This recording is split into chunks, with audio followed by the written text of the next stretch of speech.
Hello, fellow enthusiasts of game shows and lovers of Gumbo out there. It's Cyndi Settleman here once again with another fantastic Gumbocast for you. This is episode number 10. So, what do we have for you on hand? Well, I'm glad you asked. We got a big bunch of ratings to talk about because it is 1 month after the debut of the brand new seasons.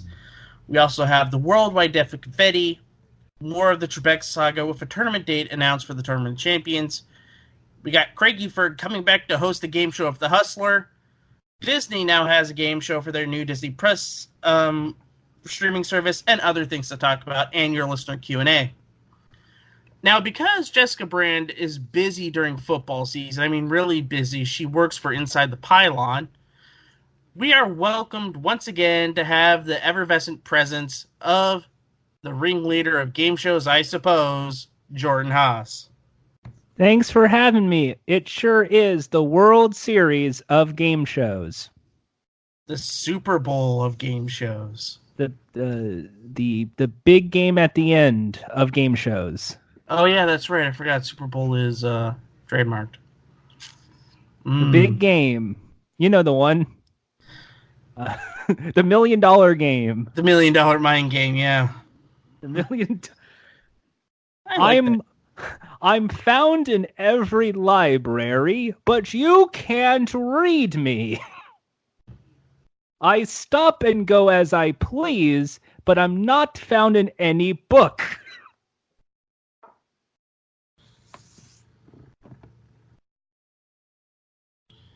You are the librarian telling you that she's not available? I'm silence. Oh. The sound of a library. Brr. Oh, no, we screwed up there. You have to do the whole, you want to use your lifeline, you want to change the question, add more time. Yikes. And remember, you have to vote unanimously if you want to leave. Mm-hmm. I've only saw like a couple episodes because, ABC buried it one year. That was the Saturday afternoon game show. No, it was Sunday afternoon because of football. Sunday afternoon. What I remember most about this was it aired when I was in college, and that was in the time when game shows were really hard to really find. Like, you couldn't really get VPNs and all that. Mm-hmm. So it was like I was watching like Countdown and Pointless when they were both new shows on my little YouTube on my phone while like waiting in the hallway for my class. So it was very fun trying to explain to people the premise of $1 Million Mind Game.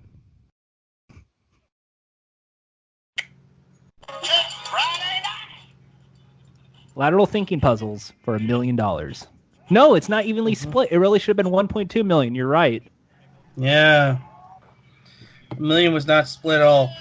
By the way, while we're doing this, I know last time we did the show we had the Fall of HQ induction. And guess what's happening right now? The continue of the Fall of HQ. I called it. I was the first to call this. I feel bad. Well, right now they're having this HQ After Dark thing, and they're wearing this is Matt Richards and Anna Roisman are on, and they have on Jiffy Pop crowns while drinking out of HQ branded goblets, which aren't really branded because they're just goblets from a Dollar Tree and they stuck HQ stickers on them. Wow, that's cheap. Mm-hmm. This is the same HQ that got like Dwayne Johnson on to give away like $500,000. Yep, and I'm not gonna play. I'm not gonna play the After Dark game because this is more important, and this kind of ties into something because they've just cheapened their games because now they switched formats. So what's the new format for the listeners who haven't found out yet? Okay, from start of season 6 to I want to say a few days ago, the format was 12 questions with buyouts at 8 and 10. And in some games, 9 and 12. and they'll have these buyouts in the big game at the end of the season. But now they've gone back to a familiar format: 15 questions, and the grand prize is $1,000. But in the format before it, it was a $3,000 jackpot. But what they don't tell you is 1,500 that goes to buyouts, while the 1,500 is a grand prize. Is the grand prize jackpot. All right. I mean, like, there's a ways for this place to make money. I mean, like, it's sad to see HQ like do this, but I think what they should have really tried for is here's what I would have done. Hi, I have to. This is my catchphrase on games. If I had control of HQ, you make every Monday through Friday game a qualifier for either a Saturday or Sunday game, and the Saturday or Sunday game is last man standing, and you make that the $1,000 prize. You'd make that the 1,000. You make that your $1,000 or $2,000 prize, and you get that off commercials. And because there's going to be there's only the only lifeline you can get in the game is a life. Your life is not by shares; it's by watching an ad before the game starts. So now you can buy an advertiser. You are the ad for the week.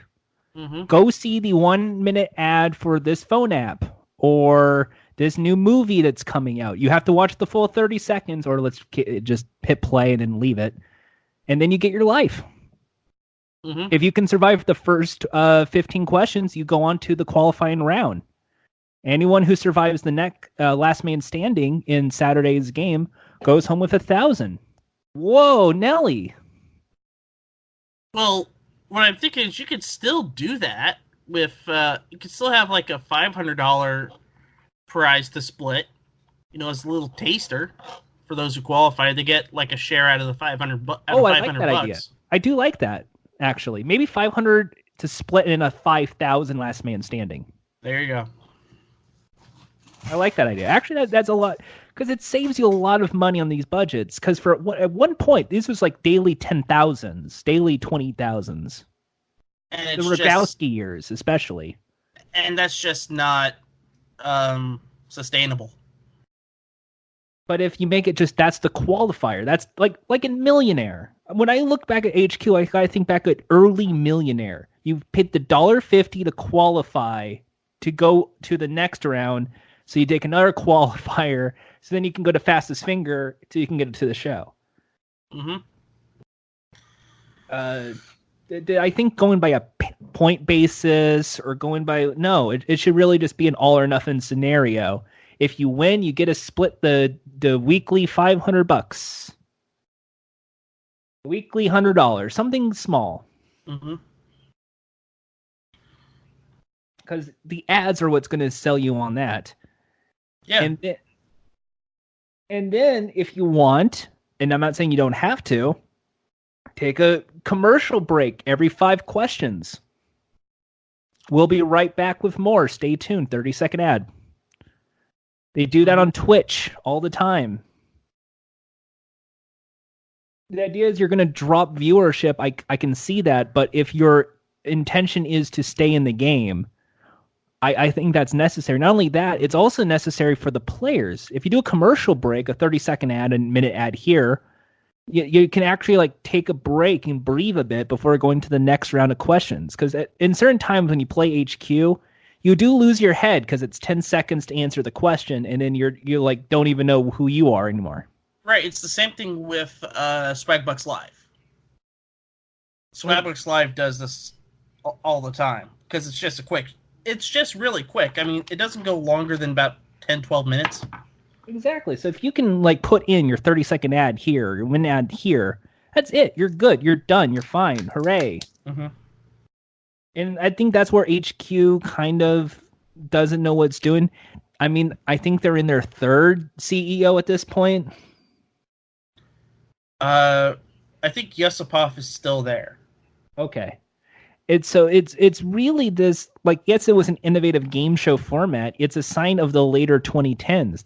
This mobile phone app that everyone plays.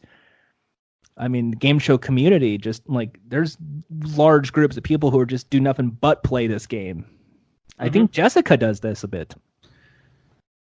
Yeah, but a lot of the people are falling off because the money's just not there anymore. To me, I think it's more supposed to be like, here is this like giant trivia, like pub trivia game that at the end you can kind of get money. But I'm not saying I'm an expert in marketing. I'm not saying it's sustainable, but there are ways you can get ad revenue out of this if you are HQ. And as far as I'm concerned, HQ is still the end all beat all quiz app that people, if they say like, I have a quiz app, but you answer questions, you get some money, they could say, so this is an HQ clone. That is true. Also, I think what happened with HQ is the quality of their servers goes down. And now that they're using a lot more video questions, it kind of ruins it. Because you have HQ Music now, and all they do is music questions, and they use clips. So it makes it almost impossible to play. I'm not. That doesn't speak my interests. I think like if you're going to do HQ, you should. It should definitely just be like imagine it gets branded with Geeks Who Think or Geeks Who Think. My bad. Geeks Who Drink. Yes, like you get like that kind of quiz answer. You get that sort of gameplay. Like you can do that, or get groups. You can get little groups of 4 or 3 or 2, and you can multiply. There are like lots of ideas and ways to innovate this, and it just seems like they're taking a step backwards because, well, they can't make their money. Yeah, I think they spent themselves so far in a hole. Welcome to venture capitalism. Well, this was done by the same people who did Vine. They created Vine.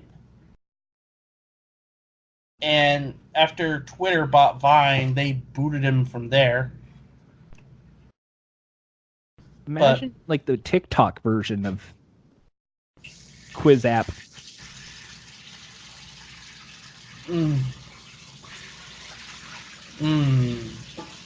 Get that TikTok ad revenue. Interesting. Everything is awesome. All right. Everything. Well, this isn't awesome.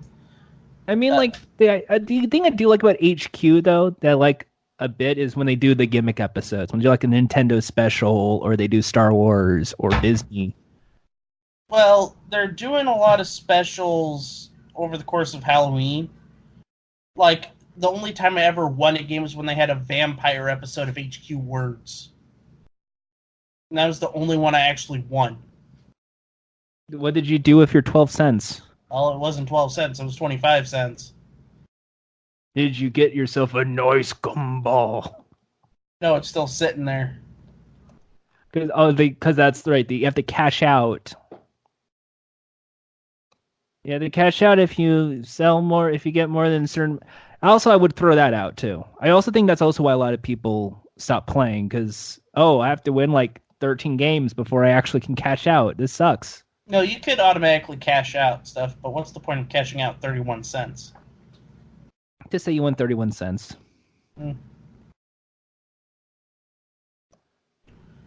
And by the way, the 6 cents extra was from a bailout from the Friends game a few weeks ago.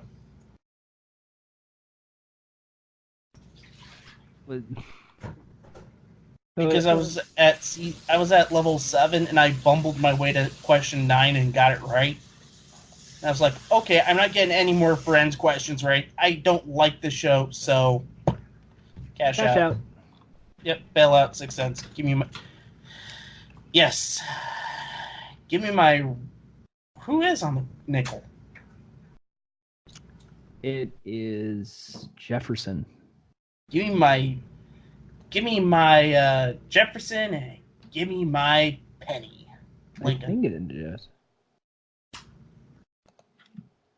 I'm going to laugh. It's going to be like the one fact check that I should be getting it right because I think it's Jefferson. It's Jefferson. Okay, I was right. Okay, safe. I have to do fact check on what amounts to a second grade social studies question on Are You Smarter Than a Fifth Grader? And how much I want to bet a lot of the contestants on that show would have gotten that question wrong? Oh, I would say a large majority of it. And I would say any version from Fox River to Cena. Because I think they would say something like it would be John Adams, or they would say FDR because the dime, or then they would say George Washington.